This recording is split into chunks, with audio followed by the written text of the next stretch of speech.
दोपहर के ठीक 2:13 पर नगर के व्यस्त बाजार में लगे एक सीसीटीवी कैमरे ने एक ऐसा दृश्य कैद किया जिसमें एक लड़का हल्के फटे कपड़े पहने हुए एक बुजुर्ग महिला को सहारा देकर सड़क पार करवा रहा था।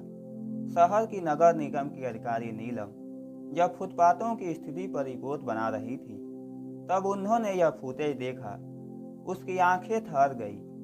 रुको, यह लड़का, ये चेहरा कहीं देखा है, उसने धीमे से कहा। वीडियो 2 ही मिनट का था, लेकिन उसमें दर्ज करुणा, भय और रहस्य कई सवाल खड़े कर रहे थे। और सबसे बड़ा सवाल, इस लड़के की आंखों में डर क्यों था? जब उसने बुजुर्ग महिला को देखा, वह महिला कौन थी? और फिर 2:15 पर वह अचानक सड़क से गायब कैसे हो गई? नीलम ने वीडियो को बार बार देखा। यह बच्चा सड़क पर क्यों था और ये महिला कहाँ चली गई? नीलम ने अपनी टीम से कहा। वीडियो में महिला का चेहरा थोड़ा सा धुंधला था, पर आंखों में एक थकावट और लड़के की पकड़ में एक कंपकपी थी। वो सीसीटीवी फुटेज आगे जाकर कुछ और दिखाता है।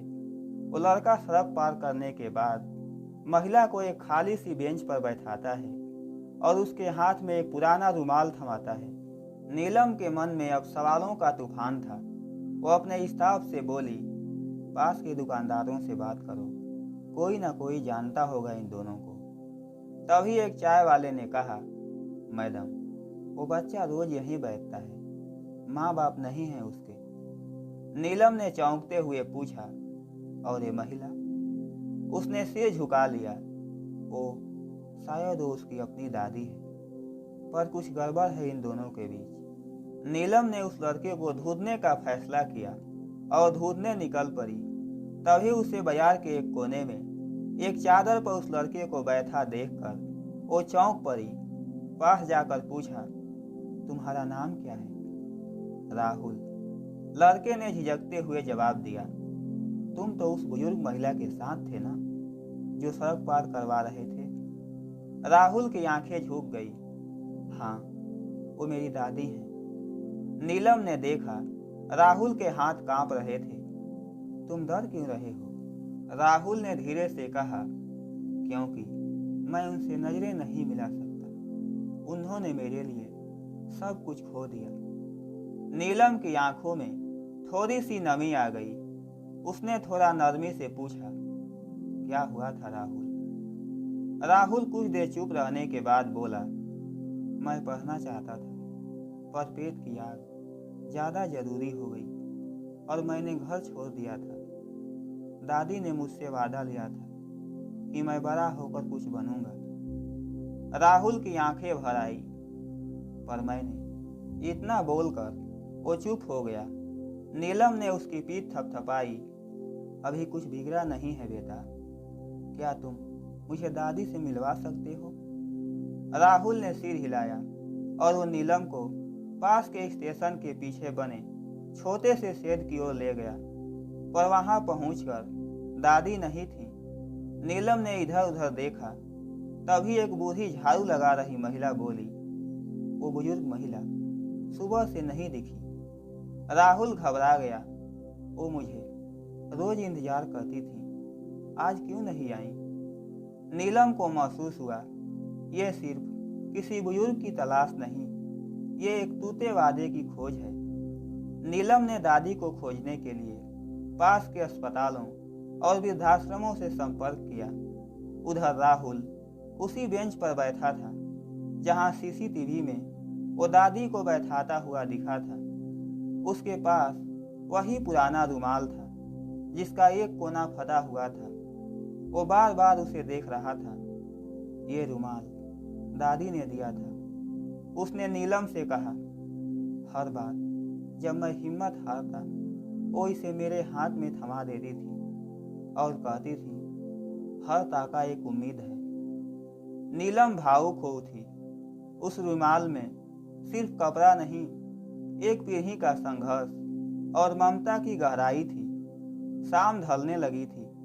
तभी नीलम को एक कॉल आया, मैडम, एक वृद्ध महिला मिली है, पास की झुग्गी में बेहोश पड़ी थी। राहुल की आंखें चमक उठी। क्या वो मेरी दादी है? वे दोनों वहां पहुंचे तो अस्पताल का कमरा ठंडा था। बिस्तर पर दादी बेसुध थी।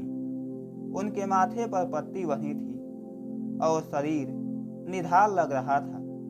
राहुल दौड़कर उनके पास पहुंचा और उनकी उंगलियों को पकड़ते हुए बोला, दादी, मैं आ गया हूं, अब नहीं जाऊंगा। दादी की आंखें धीरे धीरे खुली। राहुल, तू? उनकी आवाज कांप रही थी। नीलम ने डॉक्टर से पूछा, इन्हें क्या हुआ है? कमजोरी, भूख और थकावट। डॉक्टर ने जवाब दिया। अगर कुछ देर और होती तो। नीलम ने राहुल की ओर देखा, जो अब भी दादी की उंगलियों को पकड़कर रो रहा था।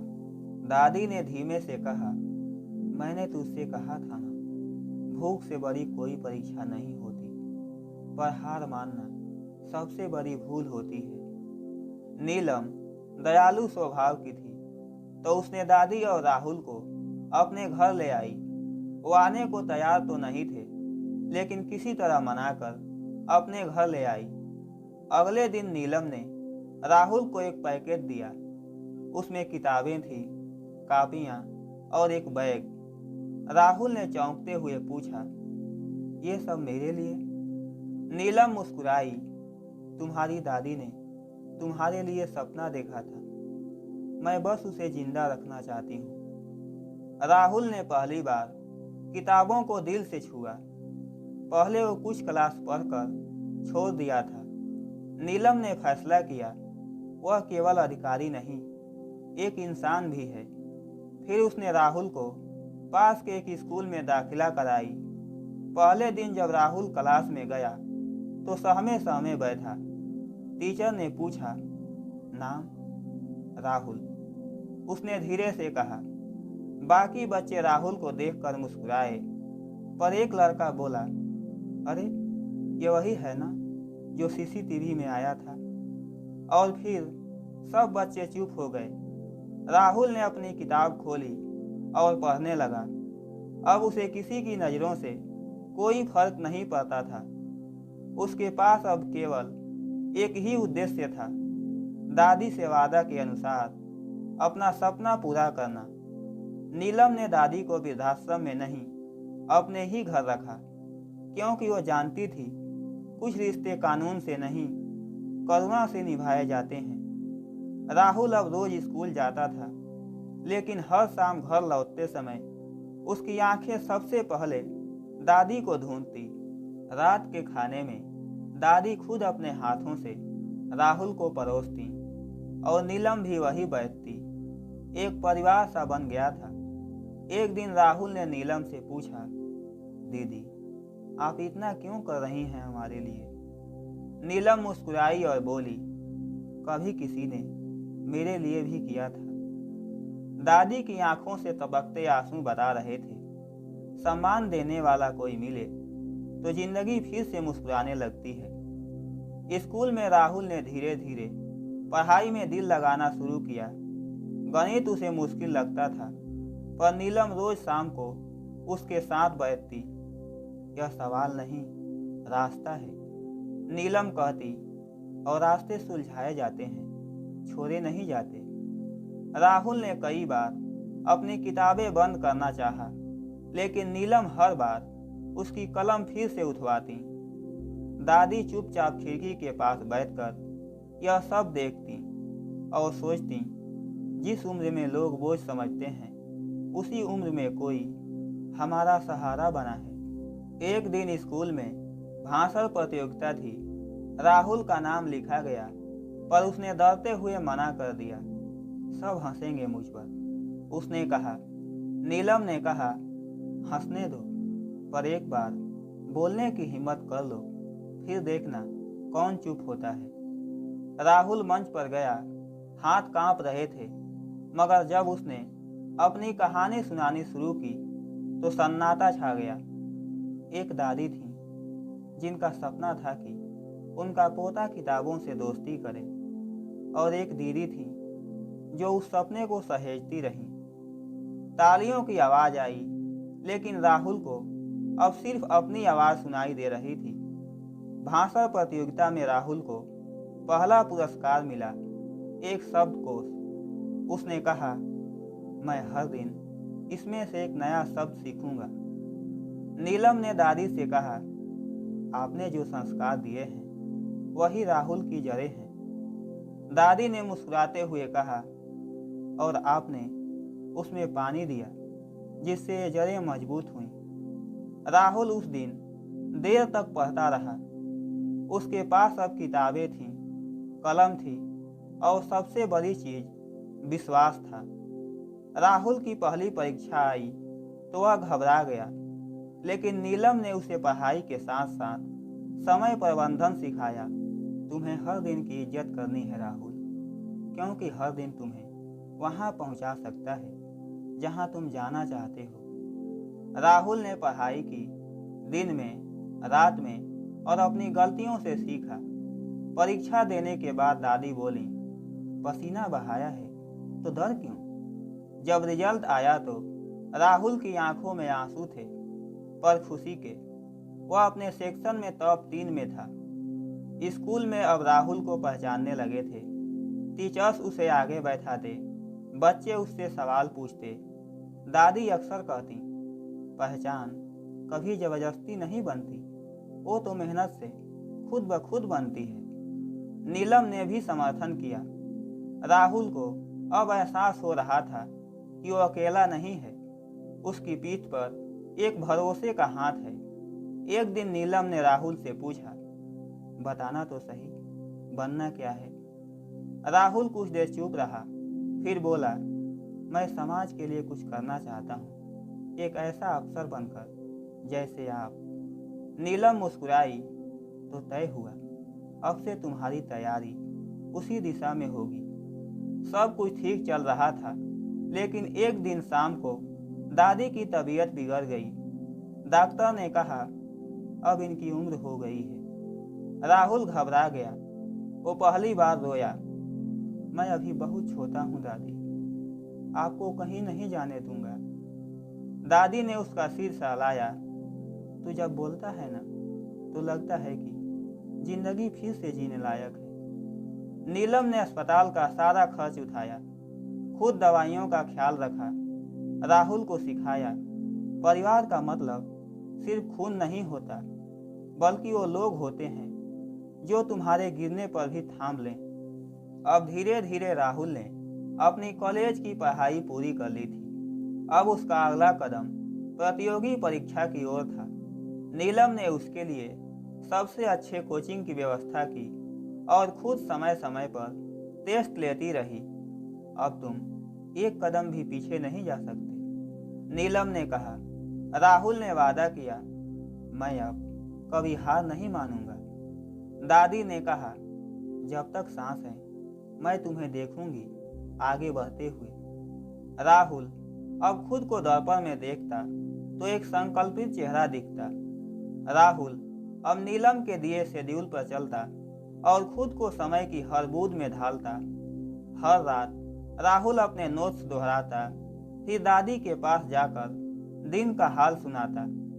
अगले दिन राहुल की सबसे महत्वपूर्ण परीक्षा थी। दादी ने कहा, सो जा, अब दिमाग को भी आराम चाहिए। लेकिन राहुल को नींद नहीं आ रही थी। वह नतीजों से नहीं, भरोसे से डरा था।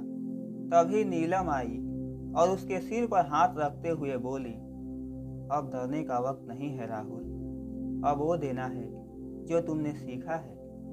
अगले दिन राहुल परीक्षा देने गया, लेकिन जब उसने पेपर खोला तो पहला सवाल देखकर उसकी सांसें थम गईं। वो सवाल उसे कठिन लगा, लेकिन उसने आंखें बंद करके एक पल के लिए दादी का चेहरा याद किया। अगर तू रुक गया तो मेरा सपना अधूरा रह जाएगा। दादी की वो एक कल्पनात्मक आवाज उसके कानों में गूंजी। फिर राहुल ने लिखना शुरू किया, जैसे वो अपने जीवन की कहानी लिख रहा हो, सच्चाई, आत्मविश्वास और मेहनत से। परीक्षा के बाद का हर दिन राहुल के लिए कठिन था। वह बाहर से हंसता पर भीतर से डरता था। दादी बार बार कहती, जो मेहनत में खरा उतर गया उसे नतीजे का डर नहीं रखना चाहिए। और आखिरकार वो दिन आ ही गया जिस दिन रिजल्ट आना था, लेकिन राहुल ने फोन नहीं उठाया, इंटरनेट की तरफ देखा भी नहीं। तभी नीलम आई और बोली, मैं बताऊं? राहुल ने सिर हिलाया, हाँ दीदी। नीलम की आंखें चमक रही थीं। तुम केवल पास ही नहीं हुए, बल्कि टॉप 20 में हो। दादी वहीं बैठी हुई, हाथ जोड़कर आसमान की ओर देखा। आज तेरा बाबा जहां भी होगा तुझ पर गर्व कर रहा होगा। अब बारी थी इंटरव्यू की, लेकिन राहुल ने इंटरव्यू भी पास कर लिया। कुछ हफ्तों बाद नियुक्ति पत्र आया। राहुल का चयन हो चुका था। वह अब प्रशिक्षणाधीन प्रशासनिक अधिकारी बन चुका था। नीलम ने वो पत्र दादी को दिया। दादी ने कांपते हुए हाथों से उसे छुआ और बोली, अब मेरी जिंदगी पूरी हुई। लेकिन राहुल रो पड़ा, नहीं दादी, अब मेरी जिंदगी शुरू हो रही है आपके नाम से। मेरे प्यारे दोस्तों, ये कहानी आपको कैसी लगी? आप अपनी राय कमेंट बॉक्स में दे सकते हैं।